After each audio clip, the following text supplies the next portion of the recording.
Assalamualaikum warahmatullahi wabarakatuh, Bapak dan Ibu. Dalam kesempatan ini saya akan membagikan kembali ya tips terkait dengan pengalaman saya ya mengikuti seleksi calon pengajar praktek ya untuk calon guru penggerak latihan soal wawancara.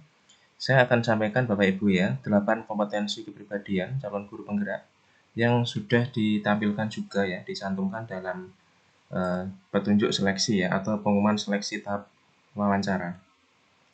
Apa saja yang harus kita siapkan Bapak Ibu dan Ibu ya terkait dengan soal wawancara? Yang pertama adalah tujuan dan misi ya, yaitu penjelasannya menjalani panggilan hidup sebagai pengajar yang memberi dampak positif secara luas, baik bagi anak didik maupun informasi lingkungan sekitar ya, sehingga terjadi proses transformasi yang menunjukkan kemajuan berpikir ya pas positif baik dirinya sendiri maupun anak didik dan lingkungan sekitar. Contoh soalnya adalah seperti ini Bapak Ibu ya. Jadi ini soal adalah saya sendiri ya, bukan soal dari yang kemarin tapi adalah soal yang saya gali sendiri dari penjelasan ini ya.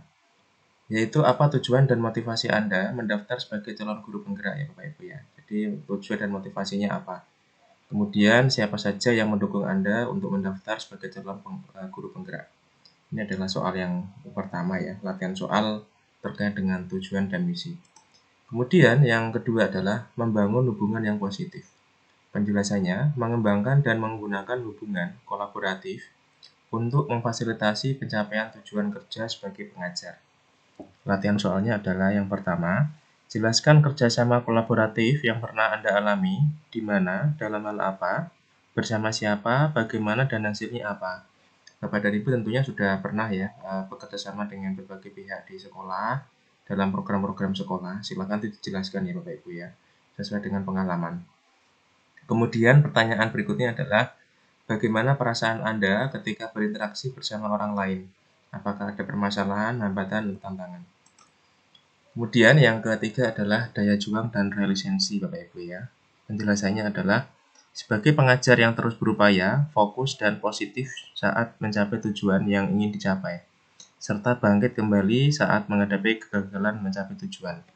Latihan soalnya adalah, jelaskan kesulitan Anda ketika sedang membangun kerjasama untuk mencapai suatu tujuan dan bagaimana Anda mengatasinya. Bapak dan Ibu pasti pernah mengalami kesulitan ya di dalam bekerja sama dan artinya mencapai suatu tujuan. Silakan disampaikan ya. Ingat sesuai dengan pengalaman.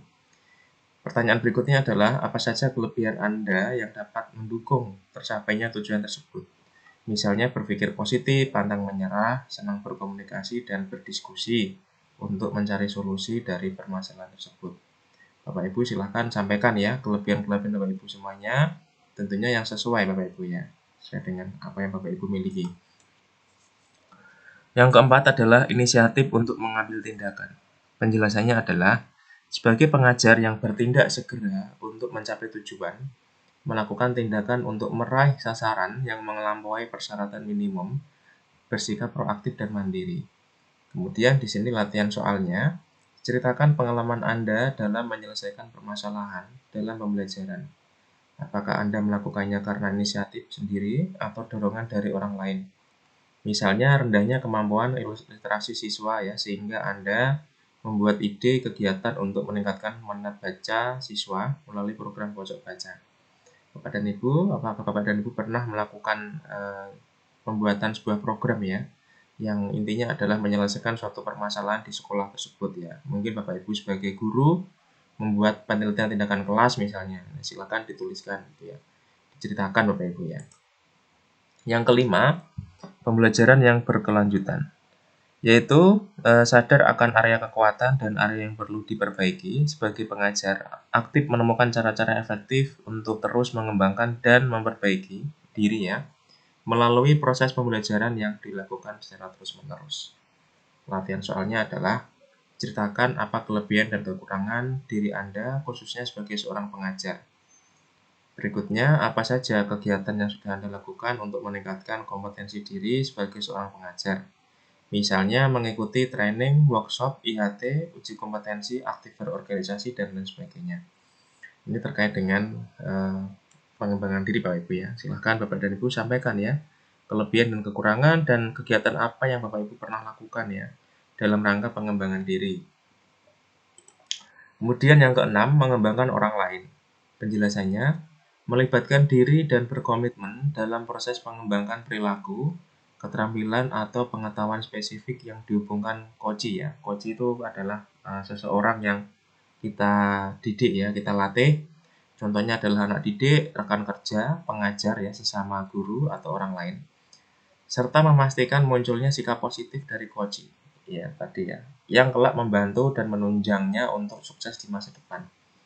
Bapak Ibu pasti pernah ya berdiskusi dengan teman ya, dengan anak didik menyelesaikan masalah. Intinya adalah melatih yang kita ajak bicara ya agar potensinya berkembang. Nah, silahkan itu Bapak Ibu ceritakan. Latihan soalnya adalah ceritakan pengalaman Anda ketika membantu orang lain, dengan siapa, dalam hal apa, kapan, dan bagaimana hasilnya. Yang kedua, dukungan apa saja yang Anda berikan bagi orang tersebut, hambatan apa saja yang Anda temui, dan bagaimana cara mengatasinya. Bapak dan Ibu silahkan ya ceritakan semua pengalaman kita mengembangkan orang lain. Yang ketujuh, kematangan etika, yaitu kapasitas diri sebagai pengajar yang menunjukkan kematangan emosi dalam berkarya melalui keterbukaan dan kejujuran, berperilaku dengan kebijaksanaan, serta kasih sayang, selaras antara perkataan dengan tindakan, dan sesuai dengan petunjuk moral, spiritual, nilai, etika, profesi, dan kebijakan yang ada. Ini terkait dengan sikap Bapak Ibu ya. Latihan soalnya adalah berikan contoh pengalaman Anda dalam menghadapi situasi yang paling menantang, kompleks atau sulit saat menjalankan tugas Anda, dan bagaimana sikap Anda waktu itu. Misalnya ketika melaksanakan suatu ide dalam kegiatan, lomba, PTK, inovasi pembelajaran, dan lain-lain, dan Anda sebagai inisiatornya, tetapi tidak mendapatkan dukungan sepenuhnya dari rekan sejawat atau bahkan kepala sekolah. Bapak dan Ibu contohnya seperti ini ya. Silahkan bagaimana Bapak dan Ibu mensikapinya ya, apakah langsung menyerah, ya, pasif, kemudian atau pantang menyerah ya. Silahkan Bapak Ibu dijawab pertanyaan tersebut apabila muncul. Dan yang terakhir adalah pengambilan keputusan. Sebagai pengajar yang mampu mengidentifikasi dan memahami masalah serta peluang dalam berkarya, dengan cara mengumpulkan, menganalisis, dan menafsirkan informasi kuantitatif dan kualitatif, memilih tindakan terbaik dengan menetapkan kriteria keputusan yang jelas, menghasilkan dan mengevaluasi alternatif dan membuat keputusan tepat waktu, mengambil tindakan yang konsisten dengan fakta dan kendala yang tersedia, serta mengoptimalkan konsekuensi yang mungkin muncul. Latihan soalnya, ceritakan pengalaman Anda ketika memimpin suatu tim atau kelompok dalam menjalankan program, kegiatan untuk mencapai tujuan tertentu. Bapak Ibu pasti pernah memimpin ya di dalam suatu kegiatan ya. Silahkan Bapak Ibu ceritakan pengalaman memimpin kegiatan tersebut ya, kendalanya apa, kemudian apabila ada masalah apa yang Bapak Ibu lakukan ya terkait dengan pengambilan suatu keputusan. Yang terakhir, bagaimana cara Anda mengambil setiap keputusan ya Bapak Ibu ya, tadi yang saya sampaikan ketika kita ada masalah, apa yang kita ambil ya, langkah-langkah yang kita ambil, keputusan yang kita ambil sebagai seorang pemimpin. Itu Bapak dan Ibu 8 kompetensi ya yang bisa saya sampaikan berdasarkan pengalaman saya. Tetapi sekali lagi ini adalah bukan soal yang muncul, tetapi kemungkinan dari menganalisis informasi ya atau 8 kompetensi yang ada di pengumuman pusat, maka saya ambil keputusan ya, atau saya ambil analisis soal-soalnya kira-kira seperti ini. Itu Bapak dan Ibu, semoga sukses ya di dalam mengikuti seleksi wawancara calon guru penggerak ya, dan akhirnya menjadi calon guru penggerak, mengikuti pendidikan dan lulus di dalam pendidikan calon guru penggerak dan akhirnya jadi guru penggerak. Terima kasih Bapak dan Ibu, jangan lupa like dan subscribe ya, klik loncengnya dan share sebanyak-banyaknya. Terima kasih, salam Merdeka Belajar, Guru Bergerak Indonesia Maju. Assalamualaikum warahmatullahi wabarakatuh.